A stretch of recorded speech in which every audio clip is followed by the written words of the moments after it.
করে দেখি, অন্য ধর্মগ্রন্থ একটু আধটু পড়ে দেখি, সেগুলোর ভিতরে কি আছে সেগুলো একটু দেখি।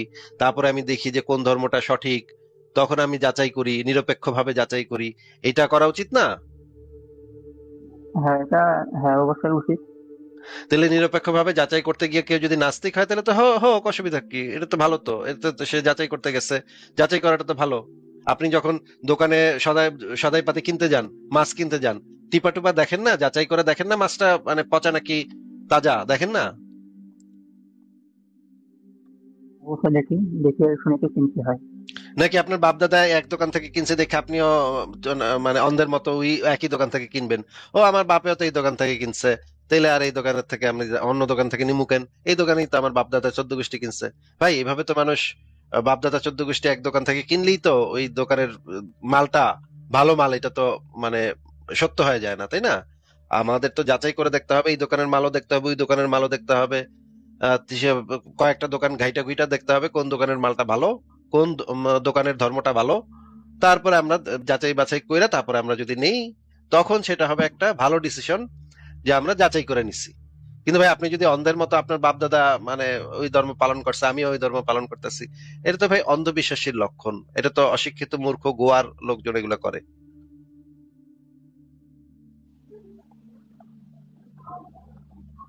নাকি ভাই? জি। তো মুহাম্মদ যখন ধর্ম প্রচার শুরু করছিল, তখন তো মক্কায় তো মুহাম্মদের বাপ দাদার ধর্ম তো ছিল পৌত্তলিকতা, তাই না? জি, আপনাকে এটা শুনেছি, আপনাদের মাধ্যমে শুনেছি এবং বিভিন্ন হুজুররাও বলে থাকেন। হ্যাঁ, মোহাম্মদের বাপদাদা যদি পৌত্তলিক হয়ে থাকে, তাহলে তো মোহাম্মদ যদি বাপদাদার ধর্মই পালন করতো, তাহলে তো আর ইসলাম নিয়ে আসতো না। পৃথিবীর সব ধর্মই তো আসছে হচ্ছে গিয়ে আগের ধর্মটা আহ কে সমালোচনা করে বা আগের ধর্মটাকে বাতিল করে, তারপরেই তো প্রত্যেকটা ধর্মের আবির্ভাব ঘটছে, তাই না? ইহুদি ধর্ম, খ্রিস্টান ধর্ম, সব ধর্ম তো আগের ধর্মটাকে বাতিল করেই তো পয়দা হয়। আগের ধর্মটাকে সঠিক বলে তো কেউ পয়দা হয় না কোনো ধর্ম, তাই না? জি। তাহলে মুহাম্মদেও তো আগের ধর্ম মানে সেও তো ধর্মদ্রোহী ছিল, সে তো আগের ধর্মের বিরুদ্ধে বিদ্রোহ করছিল। সে সেই সময় পৌত্তলিক সমাজে যে ধর্ম প্রচলিত ছিল সেটার বিরুদ্ধে সে কথা বলতো, সেই দেবদেবীর বিরুদ্ধে সে নিন্দা করত, সেই দেবদেবীকে সে গালিগালাজ করত। এগুলো পড়ছেন ভাই? সিরাত গ্রন্থ পড়ছেন একটাও? না, আমি ওইভাবে পড়ি না, এমনি হয় যে গুগল থেকে খুঁজে খুঁজে পড়ছি কিছু কিছু। আচ্ছা, আপনি যদি চান তাহলে আমি আপনাকে সেগুলো সিরাত থেকে বের করে দেখাতে পারি, কিন্তু আমি আপনাকে এখন বলতেছি, আপনার যদি রেফারেন্স দরকার হয় তাহলে বললেন, আমি আপনাকে বের করে দেখাবো। আপনার নবী তার যে বাপদাদার যে ধর্ম, সেই ধর্মের কটূক্তি করত, নিন্দা করত, সমালোচনা করত, গালিগালাজ করত। তারপরে তার বিরুদ্ধে তখন মক্কার কুরাইশরা ফুঁসে উঠছে, "এই তুই আমাদের ধর্ম নিয়ে কথা কস কে? আমাদের ধর্মকে গালি দিলি কে?" তখন গিয়া মোহাম্মদের সাথে গ্যাঞ্জাম শুরু হয়েছে কুরাইশদের। তাহলে ভাই, আপনাদের নবীও তো তাদের ধর্ম ত্যাগ করছিল, নিজের ধর্ম, নিজের বাপদাদার ধর্ম ত্যাগ করছিল। তাহলে আপনারা আমাদেরকে মানে দোষারোপ করেন কেন? না, যে যদি ইসলাম ধর্ম ভুল থাকতো তাহলে যে মিজানুর রহমান আজারি, আমির হামজা, আব্বাসী হুজুর এরা তো অনেক জ্ঞান অর্জন করতেন তারা। ভাই, সেই সময় তো মক্কাতে অনেক পৌত্তলিক জ্ঞানী মানুষ ছিল, তারাও তো অনেক জ্ঞান অর্জন করছিল পৌত্তলিকতা নিয়ে। তাহলে মোহাম্মদ কেন তাগো ধর্ম ত্যাগ করলো ভাই? আহ, এটা হয়তো আল্লাহ তারা তার উপর হেদায়েত করেছেন, তারপর নাযিল করেছেন, এটা তাহলে এই জন্য। তাহলে মনে করেন আল্লাহ আমাদের উপরে হেদায়েত করেছে, আমাদেরকে নাস্তিক বানাইছে। আমাদেরকে নাস্তিক বানাইছে কেডা বলেন তো, ইসলাম অনুসারে? আপনারা নিজে নিজে হয়েছেন, আপনাদের না বিশ্বাস ভাই, করেন না না, আপনারা। না ভাই, না, না, না, ভুল কথা ভাই, ভুল কথা। আমাদেরকে ইসলাম অনুসারে কোনো মানুষ আস্তিকও হইতে পারে না, নাস্তিকও হইতে পারে না আল্লাহর হুকুম ছাড়া। আল্লাহ হুকুম না দিলে কেউ নাস্তিকও হইতে পারে না, আস্তিকও হইতে পারে না, কিছুই হইতে পারে না। আল্লাহ যদি হুকুম দেয় তখন মানুষ নাস্তিক আল্লাহ হয়, তাআলা আস্তিক আপনাকে, হয়। হ্যাঁ, বলেন। আল্লাহ তাআলা কাউকে বলে নাই নাস্তিক হয়েছে, আপনি যদি আল্লাহ নিজেরা যদি কাউকে, নাস্তিক হন আল্লাহ তাতে আল্লাহ বলেন নাই। হুকুম না দিলে, আল্লাহ যদি সেটাকে হুকুম না দেয়, তাহলে পৃথিবীর কারোর একটা কিছু নড়ারও সম্ভব না, একটা মানে বাতাস বয়ে যাওয়াও সম্ভব না। ইসলাম অনুসারে আল্লাহর হুকুম ছাড়া কোনো কিচ্ছু অণু পরমাণু পর্যন্ত কাজ করতে পারে না। আল্লাহ ইচ্ছা করলে তখন একজন মানুষ, এবং একই সাথে আল্লাহ পাক নাস মানে আমাদের অন্তরে মোহর মেরে দিয়েছেন। কোরআনে বলা আছে যে আল্লাহ পাক কিছু মানুষের অন্তরে মোহর মেরে দেন, যেন তারা সত্যকে দেখলেও চিনতে না পারে। এটা এই আয়াত পড়ছেন কোরআনের যে আল্লাহ মোহর মেরে দেন, অন্তরে কলবের ভিতরে মোহর মেরে দেন, পড়ছেন? না, অ্যাড করি নাই। আচ্ছা, আপনি যদি আয়াত দেখতে চান আমি আয়াত আপনাকে বের করে দেখাবো। হাদিসে এই জিনিসগুলো বলা আছে যে আল্লাহ কে নেক আমলকারী হবে, কে বদ আমলকারী হবে, সবকিছু আল্লাহ পাক নির্ধারণ করে রাখছে, এবং আল্লাহ পাকের ওই নির্ধারণ অনুসারেই সবকিছু ঘটে। আল্লাহ পাকের নির্ধারিত বিষয় ছাড়া কোনো কিছুই ঘটে না কখনো। আল্লাহ তো মানুষের স্বাধীনতা দিয়েছেন না, তাদের স্বাধীনতা তারা চলাফেরা করবে। কারণ কোরআন এবং হাদিস অনুযায়ী চললে তো আল্লাহ তারা জান্নাতে দিবেন। আচ্ছা, আপনি তাহলে বলতেছেন যে আল্লাহ পাক মানুষকে স্বাধীনতা দিয়েছে, তাহলে এই হাদিসটা একটু আমাদেরকে পড়ে শোনান তো রব্বানী ভাই। আর একটু বড় করা যায়? আর তো বড় করা যায় না, আপনি 2 আঙ্গুল দিয়ে একটু স্ক্রিনটা বড় করে নেন। আচ্ছা, আমরা যেসব কাজ করি তা কি নতুন ভাবে না না, ঘটলো না শুরু থেকে পড়েন। ওমর ওমর প্রশ্ন করেন, এখান থেকে পড়েন। ওমর রাদিয়াল্লাহু প্রশ্ন করেন যে আল্লাহ রাসূল সাল্লাল্লাহু আলাইহি ওয়াসাল্লাম আমাদের আমলের ক্ষেত্রে আপনার অভিমত কি? আমরা যেসব কাজ করি তা কি নতুন ভাবে ঘটলো না আগে থেকে নির্ধারিত হয়ে আছে? তিনি বললেন, হে খাতাবের পুত্র, তা আগে থেকে নির্ধারিত হয়ে আছে, আর সকলের করণীয় বিষয় সহজ করে রাখা হয়েছে। যারা সৌভাগ্যবানদের অন্তর্ভুক্ত তারা অবশ্যই সওয়াবে কাজ সম্পাদন করে, আর তারা দুর্ভাগ্যবানদের অন্তর্ভুক্ত তারা দুর্ভাগ্যজনক কাজই সম্পাদন করে থাকে। আচ্ছা, এটা একটা সহি হাদিস। এই হাদিসটার মানে কি বুঝলেন ভাই, বলেন তো, একটু বুঝাই দেন তো। এটা হাদিসটা বুঝলাম যে যারা মানে যারা ইসলাম ধর্ম গ্রহণ করেছে তারাই হচ্ছে সৌভাগ্যবান। না না না, যারা ইসলাম ধর্ম গ্রহণ করেছে তারাই হবে সৌভাগ্যবান, এই ধরনের কোনো কথা এখানে বলা নাই। এখানে বলা আছে যাদেরকে আল্লাহ সৌভাগ্যবান করেছেন তারা ভালো কাজ করবে। মানে এটা আগে থেকে আল্লাহ নির্ধারণ করে যে কারে সে সৌভাগ্যবানদের অন্তর্ভুক্ত করবে আর কারেদের দুর্ভাগ্যবানদের অন্তর্ভুক্ত করবে। এরপরে গিয়া যাদেরকে সৌভাগ্যবানদের অন্তর্ভুক্ত করছে তারা সৌভাগ্যজনক কাজ করবে, সওয়াবের কাজ করবে। আর যাদেরকে আল্লাহ পাক আগে থেকে নির্ধারণ করে রাখছে দুর্ভাগ্যবানদের অন্তর্ভুক্ত করে, তারা দুর্ভাগ্যজনক কাজ করে। এইটা এখানে বলা আছে। এখানে এটা বলা নাই যে যারা মুসলমান হবে তারা সৌভাগ্যবানদের অন্তর্ভুক্ত হবে, এইটা এখানে বলা নাই ভাই।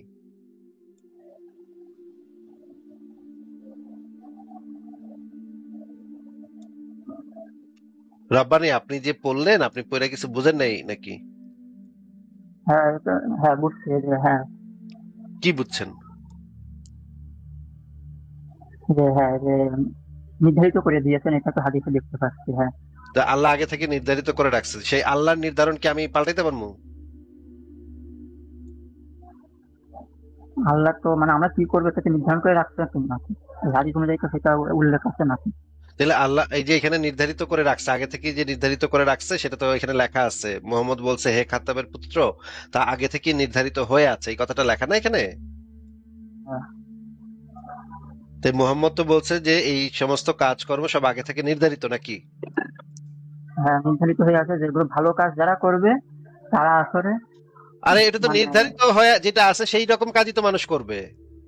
যেটা নির্ধারিত আল্লাহ করে রাখছে মানুষ তো সেই কাজটাই করবে নাকি? আল্লাহ, হ্যাঁ জি, জি, সেটাই। আচ্ছা, হ্যাঁ জি বলেন। ঠিক হ্যাঁ, আছে রাব্বানি ভাই, আপনি এই হাদিসটা মানে 3 দিন একটানা পড়বেন, হ্যাঁ, পড়া তারপর বোঝার চেষ্টা করবেন এই হাদিসের ভিতরে কি আছে, স্ক্রিনশট নিয়ে রাখেন। 3 দিন পড়বেন, হ্যাঁ। 3 দিন পড়া বুঝবেন যে এই হাদিসের ভিতরে কি আছে, এটার মানে কি, এটার অর্থ কি। আরেকটা হাদিস দেখাচ্ছি, এইটারও একটা স্ক্রিনশট নিয়ে নেন। এটা 5 দিন ধরে পড়বেন, 5 দিন একটানা খালি পড়তেই থাকবেন, পড়তেই থাকবেন। কারণ আপনাকে তো বোঝানো একটু কষ্টকর মনে হচ্ছে যে একটা সহজ জিনিস আপনি বুঝতে অনেক সময় নেন। তো আপনি 5 দিন এই হাদিসটা পড়বেন আর আগের হাদিসটা 3 দিন পড়বেন, এই 8 দিন আপনি এই 2টা হাদিস পড়ালেখা করবেন এবং বোঝার চেষ্টা করবেন এই হাদিসের ভিতরে কি আছে। এরপরে আপনি আরেকদিন আমাদের সাথে যুক্ত হন, তখন আপনার সাথে আমরা কথা বলবো। রাব্বানি সাহেব, আপনি কি আর কিছু বলবেন? না কারণ বলতে চাচ্ছে যে আপনি তো প্রথমে বললেন না যে সাধারণ মানুষ আমাদের বিশ্বাস করলো কি না বিশ্বাস করলো, এটা দিয়ে তো আমাদের কোনো ই নাই। আল্লাহ তারা যে কুরআন এবং হাদিস হযরত মুহাম্মদ সাল্লাল্লাহু আলাইহি ওয়াসাল্লামের পাঠিয়েছেন, এটাও মনে করেন যে আপনি এটা বিশ্বাস করলেন বা না করলেন, সেটা তো আল্লাহর কোনো ই নাই। ভাই, আল্লাহর এটা ইয়া না আল্লাহ থাকলে তাআলা নাযিল আপনারা করেছেন। চাপাতে নিয়ে দৌড়াদৌড়ি করেন কেন? আপনার লম্পট নবী আমাদেরকে হত্যা করতে বলছে কেন? যদি আপনাদের কিছু মানে নাই হয়, আমরা ধর্ম পালন আপনারা করলাম বিশ্বাস কি করলাম না, বিশ্বাস করলাম কি করলাম না, তাহলে আপনার ওই জঙ্গির বাচ্চা জঙ্গি নবী কেন এটা বইলা গেছে যে কেউ যদি ইসলাম ধর্ম ত্যাগ করে তার গর্দান উড়াইয়া দিও? এটা কেন বইলা গেছে তাহলে জঙ্গির বাচ্চা জঙ্গি? কেন আমার নবী কোন কাজটা আপনার কাছে জঙ্গি মনে হয়েছে? এই যে আমি যদি ইসলাম ধর্ম ত্যাগ করি, বইলা গেছে আপনার জঙ্গির বাচ্চা জঙ্গি নবী বইলা গেছে যে কেউ যদি ইসলাম ধর্ম ত্যাগ করে তাহলে তার কল্লা কাইটা ফেলাও, গর্দান উড়াইয়া দাও। এটা বইলা গেছে না আপনার নবী? না, কেউ কেউ যদি অপরাধ করে সেটা তো বিচার আরে হবে। অপরাধের কথা এটা এখানে, এখানে এটা কোনো অপরাধ না। কেউ যদি ইসলাম ধর্ম ত্যাগ করবে কি করবে না এটা কোনো অপরাধ না। ওই সময় যারা অপরাধ করতো তাদেরকে না না, আপনার নবী বলছে এইখানে কোনো অপরাধের কথা বলে নাই, বলছে কেউ যদি ইসলাম ধর্ম ত্যাগ করে তাহলে তার গর্দান উড়াইয়া দিও, এইটা বলছে। যারা যে ওই সময় কাফের যারা ছিল তারা আসলে আরে কাফের ইসলামিক যারা ছিল যারা আছে কাফের যারা ওই সময় কাফের যারা ছিল শুধু তাদের ক্ষেত্রে বলে নাই, সব ক্ষেত্রে বলছে। যে কোনো মানুষ তারা যদি হামলা ইসলাম ধর্ম ত্যাগ করে, যে কোনো মানুষ যদি একবার ইসলাম ধর্মে কোনোভাবে ডুইকা পড়ে, এটা হইতেছে এমন একটা ইঁদুর ধরার কল যে ঢুকন যায় বাইরন যায় না। এমন একটা মাফিয়া দল, এমন একটা ডাকাত দল যে ঢুকন যায় বাইরান যায় না। এখানে ঢুকুন যাইবো কিন্তু বাইরান যাইবো না, বাইরেতে গেলে কল্লা থাকবো না। আপনার জঙ্গির বাচ্চা জঙ্গি নবী বলছে যে কেউ যদি ইসলাম ধর্ম ত্যাগ করে তাহলে তার কল্লাটা ফালায় দিও। এটা সব ক্ষেত্রে প্রযোজ্য, কিয়ামত পর্যন্ত প্রযোজ্য। আপনার নবীর এই বক্তব্য একদম কিয়ামত পর্যন্ত ইসলামী শরিয়া আইন, এইটার কোনো পরিবর্তন নাই। এই আইনের কোনো পরিবর্তন কিয়ামত পর্যন্ত কেউ করতে পারবে না, কারণ এটা ইসলামের বিধান। আপনি কি জানেন এটা নাকি জানেন না?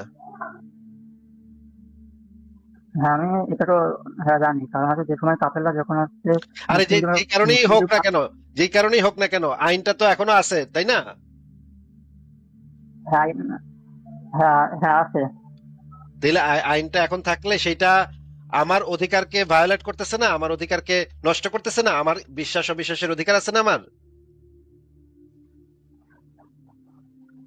কেন? কারণ আল্লাহ তাআলা যেটা হচ্ছে সঠিক মনে করেছেন সেটাই তো করবে, এটাই তো স্বাভাবিক। আল্লাহ তাআলা যেটা সঠিক মনে করেছে সেটাই করেছে, মানে মানে আল্লাহরে আমি মানি নাকি? আল্লাহ আপনার বাল্লা পাকরে আমি মানি নাকি? আপনার বালাল্লাহ পাকের আমি পুষি? আচ্ছা, মনে করেন যে আপনি মনে করেন যে আপনার একটা আল্লাহ আল্লাহ ফাল্লাহ দেশের বাল্লা বা পাকের যদি আমি বিশ্বাসী না করি তাহলে ওই আল্লাহ ফাল্লাহ বাল্লা পাক কি বলছে না না বলছে সেটা দিয়ে আমার কি? কিন্তু আপনারা ওই ওই বাল্লা পাকের কথা শুনে আমার কল্লা কাটবেন কেন?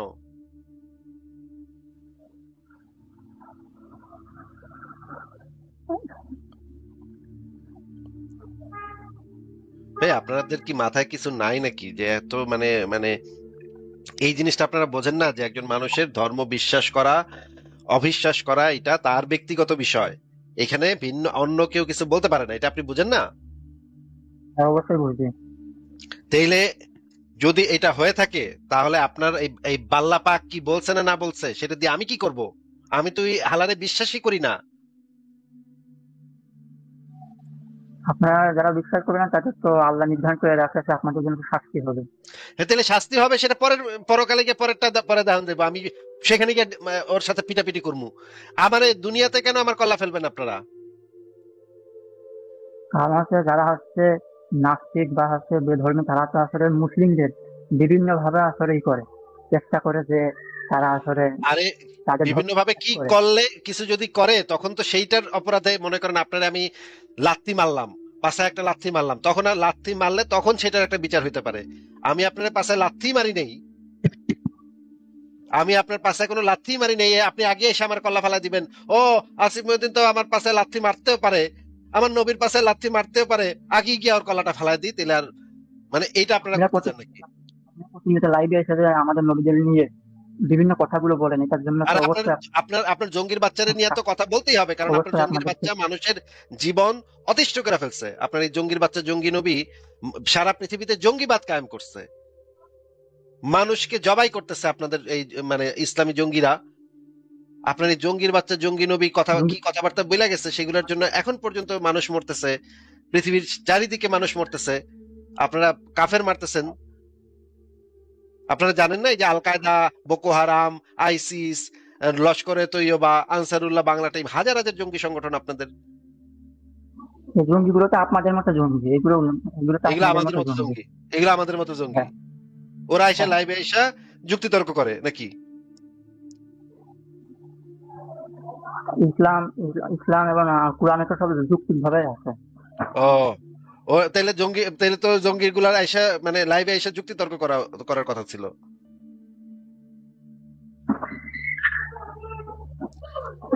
কি রে ভাই, কি সব কথাবার্তা বলে! এই মানে একদম মানে লোয়ার লেভেলের মুমিন টুমিন, একদম মানে মাথায় কিছু নাই, জ্ঞান বুদ্ধি কিছু নাই, মানে একেবারে মাদ্রাসা থেকে উঠে আসছে, উঠে এসে এখানে কথা বলা শুরু করে দিছে। দেখেন দর্শকরা, দেখেন আপনারা, দেখেন মানে মুমিনদের অবস্থা, চিন্তার অবস্থা, জ্ঞানের অবস্থা। হ্যাঁ, দেখেন আপনারা মানে মানে মুমিনের মুমিনের বুদ্ধির অবস্থা। হ্যাঁ, মুমিন মনে করে মানে আল কায়দা হইতেছে সবাই নাকি নাস্তিক, হ্যাঁ, আইসিস নাকি সবাই নাকি নাস্তিক। ওয়াও, হামাসও তো নাস্তিক তাইলে। হামাস বলি হিজবুল্লাহ, তারপরে লস্করে তৈয়বা, আনসারুল্লাহ, বাংলা টিম, এরা সবাই নাস্তিক। কিন্তু এরা দাড়ি রেখা সারাদিন আল্লাহু আকবার করে, আল্লাহু আকবার বলে মানুষ মারে, এরা নাকি সবাই নাস্তিক। মুসলিমদের মুসলিমদের উপর হামলা করবে আর মুসলিমরা বসে থাকবে। এই যে এখন আবার এই কথা বললেন কেন? এখন আবার এই কথা বললেন কেন? আপনি একটু আগে না বললেন তারা নাকি আমাদের মতো নাস্তিক?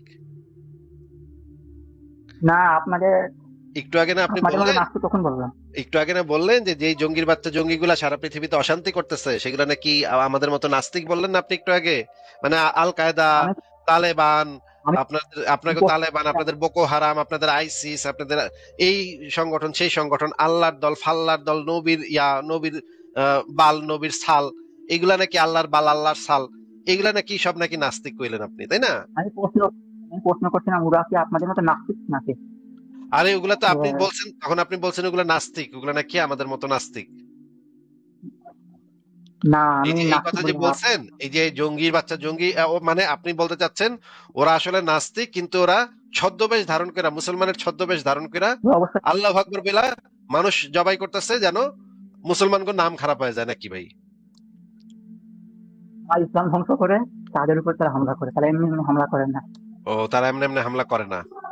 যারা ইসলাম আগে যে ধর্মী আছে তারা আসলে এই ইসলাম এবং ধর্মগুলোকে তারা বিভিন্ন ভাবে বিতর্ক করে এবং তারা এবং আগে এসে মানে হামলা করে। ও, তাহলে তো আপনিও তো তাকে সাথে আছেন, তাকে তো দলে আছেন, ওই যে জঙ্গির বাচ্চা জঙ্গিগুলোর দলে তো আপনিও তাইলে আছেন, তাই না? আপনিও তো পাইলে 2-4টা কাফের কুফের জবাই করবেন নাকি? আপনারা কি ছেড়ে দেন নাকি? মুসলিমদের আপনাকে ছেড়ে কথা বললেন যে আপনাদেরকে ছেড়ে কথা বলি মানে? ছেড়ে কথা, আপনাকে তো ছেড়ে কথাই বলতেছি, এতক্ষণ ধরে কথা বলতেছি আপনার সাথে, ছেড়ে কথাই তো বলতেছি। আপনাকে জিজ্ঞেস করছি যে আপনিও তো তাইলে সেই জঙ্গির বাচ্চা জঙ্গি হইলেন, কাফের কুফের মারবেন, পাইলে হাতের কাছে পাইলে 2-4টা কাফের কুফের মাইরা জানাতে যাবেন।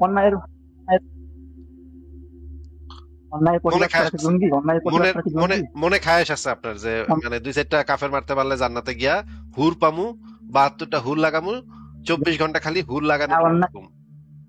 অন্যায় করবে তাকে প্রতিবাদ করা, এটা ইসলামের জায়েজ আছে এবং ইসলাম যতদিন আছে ততদিন প্রতিবাদ চলবে। আরে আপনার বালের অন্যায় তো আমরা পুষি না তো, আপনার কাছে অন্যায় হইতেছে ইসলাম ধর্মে বিশ্বাস না করাটা আপনার কাছে অন্যায়, আমার কাছে তো এটা অন্যায় না। যে আপনি নবীকে নিয়ে বিভিন্ন বিতর্কিত বিভিন্ন যে আপনি অনেক কিছু বলেন, কোনটা মিথ্যা বলছি, কোনটা মিথ্যা বলছি, কোনটা আপনার নবী করে নাই? আপনার নবী দাসীর সাথে লাগালাগি করতো না?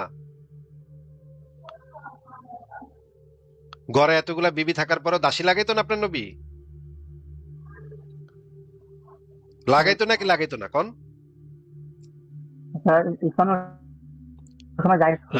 রাব্বানি, আপনাকে যেটা জিজ্ঞেস করতেছি সেটার সোজা সাপটা উত্তর দেন। আপনার নবী কি দাসী লাগাইতো নাকি লাগাইতো না? দাসী বান্দি কামের সেরি এগুলা লাগাইতো আপনার নবী? বিবাহ করা যেমন জায়েজ ছিল সেই সময় ওটাও জায়েজ ছিল। আরে সেই সময় না, এটা সবসময় জায়েজ। ইসলামে দাসীর সাথে লাগালাগি সবসময় জায়েজ। আপনার নবী একটা দাসী মারিয়া কিপ্তিয়ারে লাগাইয়া তার পেটের থেকে ইব্রাহিম নামক একটা বাচ্চা পয়দা করছে, জানেন এগুলা কিছু? হ্যাঁ, সেটা তো ওই সময়, এখন তো দাসী বলতে কিছু আছে। আরে আপনারা পারলে তো দাসী বানাইবেন। এখন তো হচ্ছে জাতিসংঘ আছে পৃথিবীতে, জাতিসংঘের কারণে আপনারা দাসী বানাইতে পারেন না। আপনারা তো ক্ষমতা পাইলে আবার দাসী বানাইবেন মানুষের। আপনাদের তো এখন ক্ষমতা যে নাই দুনিয়াতে, তো আপনারা এখন ক্ষমতাহীন। আপনার মানে বাড়ির উপরে আছেন আপনারা। ইসরায়েল আপনাদের পাছার হাড্ডি গুড্ডি ভেঙে দিব। এই সমস্ত দাসী দুষি লাগাইতে গেলে ইসরায়েল আইসা আপনাকে পাছার বাড়ি খসায় দিব। এই জন্য আপনারা ডরে দাসী দুষি করতে পারেন না। ইসরায়েলটা হাজার ইসরায়েলটা হাজার হাজার মানুষের যে হত্যা করতেছে, এটা খুব ভালো কাজ। হ্যাঁ, মানে এটা মুসলিমরা করলে, মুসলিমরা সেটা কোনটা সেটা খারাপ আমি কাজ কোথায় করছে বললাম যে ভালো আপনি? কাজ, সেটা আমি কোথায় বললাম ভালো কাজ? কিন্তু আপনারা যখন দাসী দুষি করতে চাইবেন, তখন তো জাতিসংঘ, আমেরিকা, ইসরায়েল এগুলো আইসা আপনাকে পাছার হাড্ডি ভেঙে দিব আপনাকে। এই জন্য তো আপনারা করতে পারেন না। কিন্তু আপনাদের তো ধর্মে তো আছে এগুলা দাসী লাগালাগি, আছে না? এটা ওই সময় ছিল। আর ওই সময় ছিল কোথায়? এখনো তো আছে। কোরআন হাদিসে এটার অনুমতি দেয়া আছে তো। কোরআন কি চেঞ্জ হয়ে গেছে? হ্যাঁ, না, কোরআন চেঞ্জ হয় না, কোরআন কখনো হাদিস চেঞ্জ চেঞ্জ হয় না। হয়েছে? হাদিস কি চেঞ্জ হয়েছে? না, তাহলে হাদিস আপনি চেঞ্জ হয় কইতেছেন যে নাই। ওই সময় ছিল, ওই সময় ছিল। আরে সবসময় তো আছে এটা। ইসলামে তো এটা জায়েজ বিধান। দাসী দুষী লাগানো তো আপনাদের জন্য জায়েজ করছে আল্লাহ পাক। চায়ের বিবি রাখবেন আর দাসী মাঝে মাঝে একটু টেস্ট চেঞ্জ করার জন্য আবার একটু দাসী দুষী করবেন। করেন নাকি আপনি? বাসায় কামের আসলে কামের কামের বেটির দিকে নাকি ইয়া করেন নাকি আবার? না, এটা এটা আছে, আমাদের এই অভ্যাস নাই। ভাই, আপনার নবীর ছিল আর আপনার নাই, এটা কেমন কথা? আপনার নবীর তো ছিল এই অভ্যাস।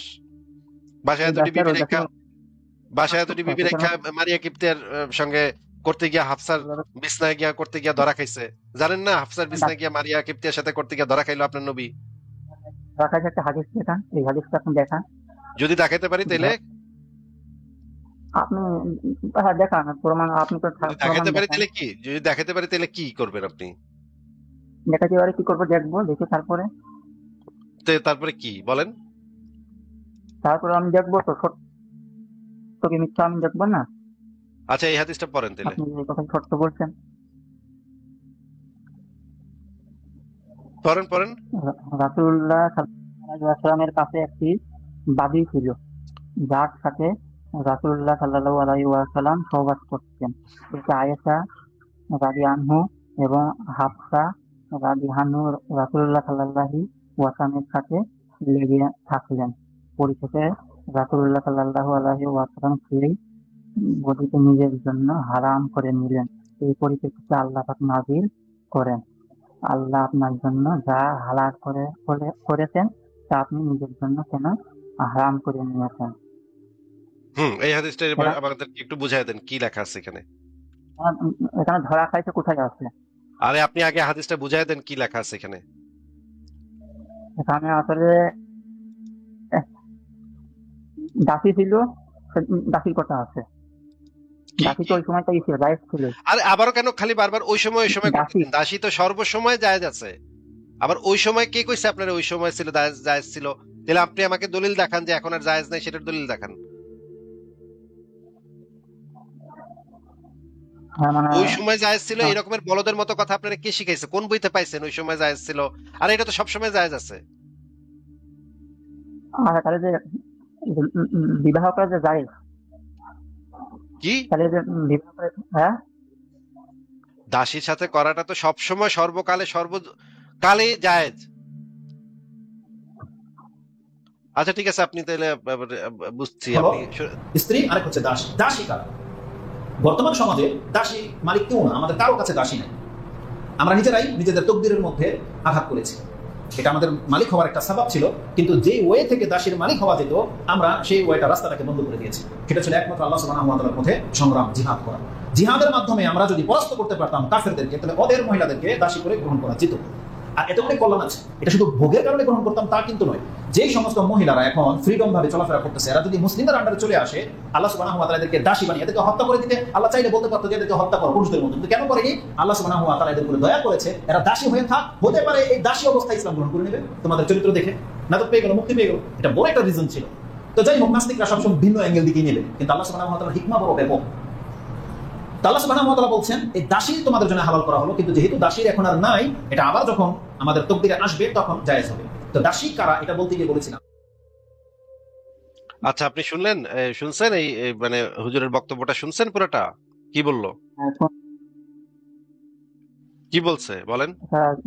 দাসী আসলে জায়েজ ছিল এবং জায়েজ থাকবে, যখন আসবে তখন আবার জায়েজ থাকবে, এটাই বলছে। কিয়ামত পর্যন্ত কিন্তু তো আপনি তো দাসী বললেন জায়েজ যে ধরা নাকি? খাই। সেটাতে আসতেছি তো হ্যাঁ, আপনাকে, জায়েজ যেটা আছে। যেটা শেষ একটা একটা করে যাই। আপনাকে যে জিনিসটা দেখাইলাম, আপনি যে বারবার বলতেছেন সেই সময় বা দাসীর সাথে সেই সময়, সেই সময়, সেই সময়। আরে ভাই, সব সময় ইসলামে তো সব সময় যায় যেটা, আবার সেই সময় মারাইতেছেন কেন এতক্ষণ ধরে দিলে আপনি? এরপরে আর সেই সময় করবেন না। ইসলামে এটা সবসময় জায়েজ। আপনারা এখন করতে পারেন না কারণ আপনারা এখন দাসী দোষী করলে আপনার জাতিসংঘ এসে আপনাদের পাছার হাড্ডি ভেঙে দিব। হ্যাঁ, এই জন্য মামলা হয়ে যাবে আপনাদের বিরুদ্ধে। এই জন্য আপনারা ডরে করেন না, এই দাসী দোষী ডরে করতে পারেন না। কিন্তু আইসিস যখন মানে ওই অঞ্চলে ক্ষমতা পাইছিল, তখন তারা ঠিকই আবার দাস কেনা বেচা শুরু করছিল। তারা আবার দাসী টাসী করা শুরু করছিল, খেলাফত কায়েম করছিল এখানে। খেলাফত কায়েম করে দাসীর বাজার করছে, বাজার বানাইছিল সেখানে। আর আপনারা যদি কখনো ক্ষমতা পান, তাহলে আপনারা আবারও দাসী দোষী সিস্টেম চালু করবেন। আচ্ছা, এবার আপনি বলতে চাচ্ছেন যে ওই জিনিসটা দেখতে চাচ্ছেন যে এই কি জিনিস দেখতে চাচ্ছেন ভাই, বলেন তো? যে নবীদের ধরা খাইছিল সেটা। আচ্ছা, তাহলে আমরা দেখি একটু তাফসির গ্রন্থ থেকে আমরা একটু পড়ি। আমরা একটা হাদিস থেকে দেখলাম এই মাত্র যে নবীর একটা মানে ছিল। এই যে হাদিসটা আবার পড়ি। নবীর একজন দাসী ছিল, দাসীর সাথে নবী সহবাস করত। এই কারণে আয়েশা এবং হাফসা তার উপরে চেতে গেছিল নাকি? হ্যাঁ, হ্যাঁ, চেতে গেছিল। চেতা যাওয়ার পরে এই হাদিসে লেখা আছে, এরপরে এইটার পরিপ্রেক্ষিতে আল্লাহ পাক নাজিল করলো সূরা তাহরিমের 1 নম্বর আয়াত নাকি? হ্যাঁ, এই যে এখানে লেখা দেখেন, সূরা তাহরিম 1 নম্বর আয়াত, যে হে নবী, আল্লাহ আপনার জন্য যা হালাল করেছেন তা আপনি নিজের জন্য কেন হারাম করে নিয়েছেন। এই আয়াতটা আল্লাহ পাক নাজিল করছিল এই কারণে যে এই মোহাম্মদ যে দাসের সাথে করতো, এটা নিয়ে আয়েশা এবং হাফসার সাথে গ্যাঞ্জাম হয়েছিল, মোহাম্মদের ঘরোয়া কাইজ্জা কাচাল হয়েছিল নাকি? হ্যাঁ, জি। আচ্ছা, এবার আমরা আর কোন হাদিস আছে? এই কাইজ্জা কাচালের মানে রুটটা আমরা খুঁজে বের করবো। কাইজ্জা কাচালটা কি হয়েছিল সেটা তো হাদিসে তো সংক্ষিপ্ত ভাবে বলা আছে, আমরা একটু বিস্তারিত ভাবে দেখবো যে সেটা বিস্তারিত ঘটনাটা কি। এইখানে বিস্তারিত ঘটনাটা কি সেটা আমরা এখন একটু দেখবো। আমি প্রথমে তাফসিরে মাঝারি বের করি। আমার কাছে সব তাফসিরই আছে, আমি একটা একটা করে বের করব। প্রথমে আমরা তাফসিরে মাঝারি থেকে দেখি সেখানে কি লেখা আছে সেটা আগে একটু দেখে নিই।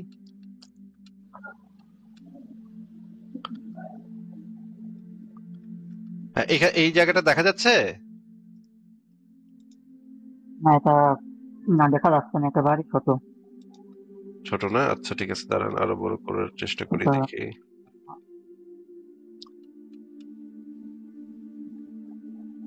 আচ্ছা, এখান থেকে পড়েন তো, এবার দেখা যাচ্ছে? কোনটুকু পড়বো? যেটুকু আছে ওই যে লাল কালি দিয়ে দিছি সেখান থেকে শুরু করেন। অধিকাংশ কোরআন ব্যাখ্যাতার মতে এখান থেকে। অধিকাংশ কোরআন ব্যাখ্যাতার মতে এই আয়াত অবতীর্ণ হয়েছে উম্মত জননী হযরত মারিয়া সম্পর্কে। বাগবি লিখেছেন, রাসূল সাল্লাল্লাহু আলাইহি ওয়াসাল্লাম তার পত্নীগণের জন্য পালা নির্ধারণ করে দিয়েছেন। একবার জননী হাফসার পালা যখন পড়ল, তখন তিনি রাসূল সাল্লাল্লাহু আলাইহি ওয়াসাল্লামের কাছে। এটা অনেক ছোট দেখা যাচ্ছে, ঠিকমতো পড়া যাচ্ছে না। পিতৃদর্শনের জন্য পিতৃগৃহে গমনের অনুমতি প্রার্থনা করলেন। হ্যাঁ, এরপরে পড়েন। তিনি সাল্লাল্লাহু আলাইহি ওয়াসাল্লাম অনুমতি দিলেন। জননী হাফসা চলে গেলেন। রাসূল সাল্লাল্লাহু আলাইহি ওয়াসাল্লাম তখন ওই ঘরেই ডেকে আনলেন। জননী মারিয়াকে সেখানে তার সঙ্গে একান্তে মিলিত হলেন।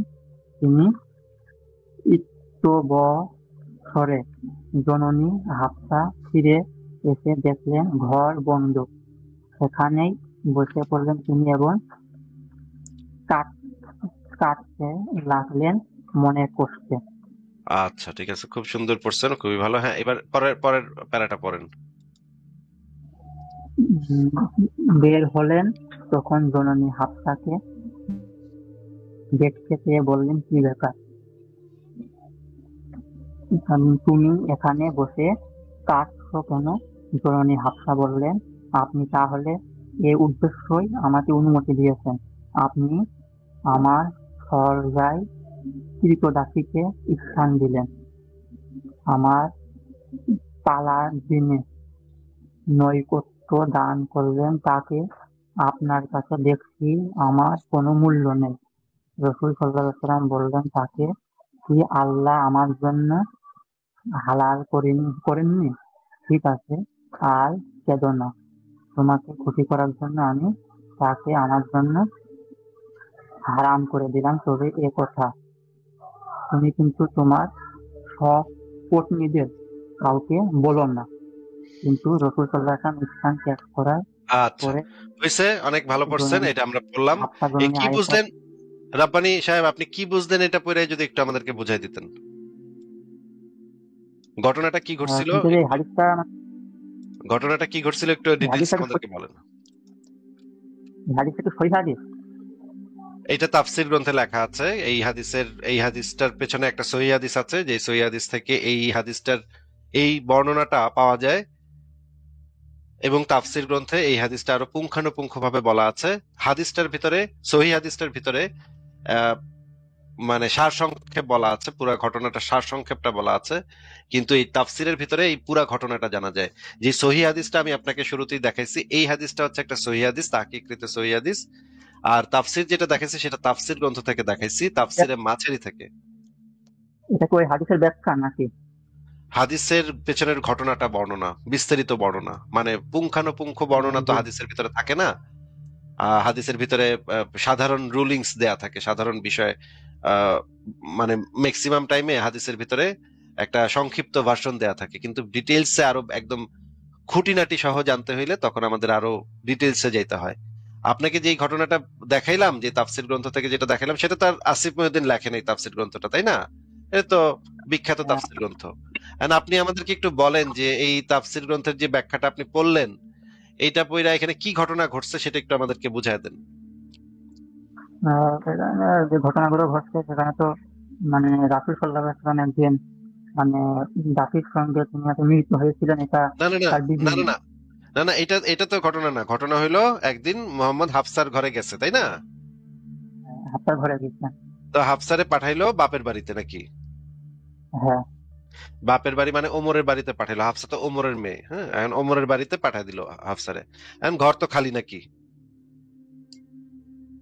যে খালি ঘর খালি, তখন সে ডাইকা আনলো কারে? মারিয়া কিপ্তিয়ারে নাকি? মারি মারিয়া কিপ্তিয়ারে ঘরের ভিতরে নিয়ে আসলো, বিছনায় উঠাইলো। বিছনায় উঠাইয়া কি শুরু করলো? তাদের সাথে মিলিত হয়েছিলেন, এটা একটা হাদিস দেখতে পারলাম। লীলা খেলা শুরু করলো নাকি? লীলা খেলা খেলতে শুরু করলো নাকি?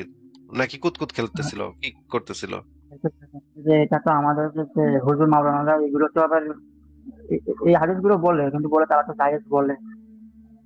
আচ্ছা, জায়েজ নাকি না জায়েজ সেটা পরে আমরা আলোচনা করব, কিন্তু আপাতত মানে মোহাম্মদ তার মারিয়ারে বিয়া করে নাই, মানে এই মেয়ে ছিল দাসী, কৃতদাসী।